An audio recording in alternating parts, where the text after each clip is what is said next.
पिछले 1 साल से पानी के लिए तरस रहे पाकिस्तान के हुक्मरान इतने बेहया हैं कि सिंधु जल समझौते पर इन्हें अंतर्राष्ट्रीय कोर्ट में भी मुंह की खानी पड़ी। लेकिन अब इन्हें हिंदुस्तान से जंग सूझ रही है।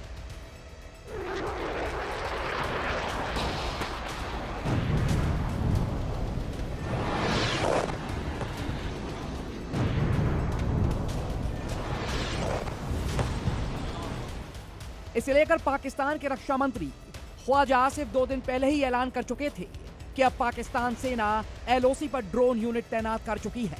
ख्वाजा आसिफ के बयान के बाद जंग का मंसूबा पाले आर्मी चीफ आसिम मुनीर जंग की तैयारी में जुट चुका है। नियंत्रण रेखा यानी एलओसी पर पाक सेना की 8 ब्रिगेड ने 35 एंटी ड्रोन यूनिट तैनात की है। पाकिस्तान ने एआई फेंसिंग भी की है। इसके तहत टारगेटिंग और सर्विलांस को तेज कर दिया गया है। पाकिस्तान ने हाल ही में इलेक्ट्रॉनिक वॉरफेयर और काउंटर ड्रोन ब्रिगेड भी तैयार किया है। पाकिस्तान ने अफगानिस्तान से जुड़ी अपनी सीमाओं से 5 बटालियन को भी इस महीने की शुरुआत में ही मूव कराकर एलओसी के रावलकोट, कोटली और भीमबर सेक्टर में तैनात कर दिया है।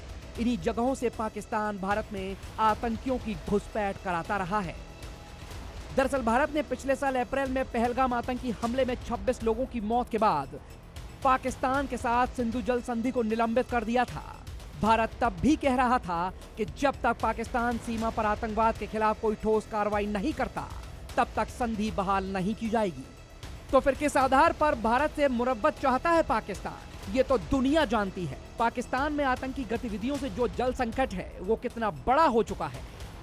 पाकिस्तान के सिंध और बलूचिस्तान में गंभीर जल संकट है। नॉर्थ वेस्ट कैनाल में 64% पानी की कमी है। राइस कैनाल में 38% पानी की कमी है। दादू कैनाल में 82% पानी कम जा रहा है। सुक्कर बैरा में भी पानी का जल स्तर लगातार घट रहा है। पाकिस्तान में खेती की 90% जमीन यानी 4.7 करोड़ एकड़ एरिया में सिंचाई के लिए पानी सिंधु नदी प्रणाली से ही मिलता है। भारत ने इसी सिंधु नदी समझौते को निलंबित कर दिया है। इसके साथ अब चिनाब नदी के सरप्लस वाटर को भी व्यास नदी में लाने की योजना पर काम चल रहा है। इसे लेकर पाकिस्तान बौखलाया हुआ है। पाकिस्तान की दलील हमेशा से रही है कि 1960 में सिंधु जल समझौते के तहत 3 पश्चिमी नदियों सिंधु, झेलम, चिनाब के पानी पर उसका मालिकाना हक है। पाकिस्तान का तर्क है कि भारत इस तरह एक बेसिन से दूसरे बेसिन में पानी नहीं ट्रांसफर कर सकता।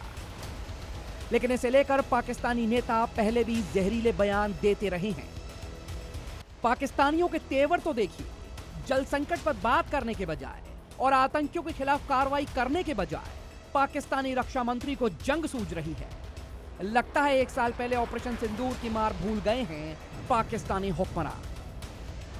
ब्यूरो रिपोर्ट, जी मीडिया।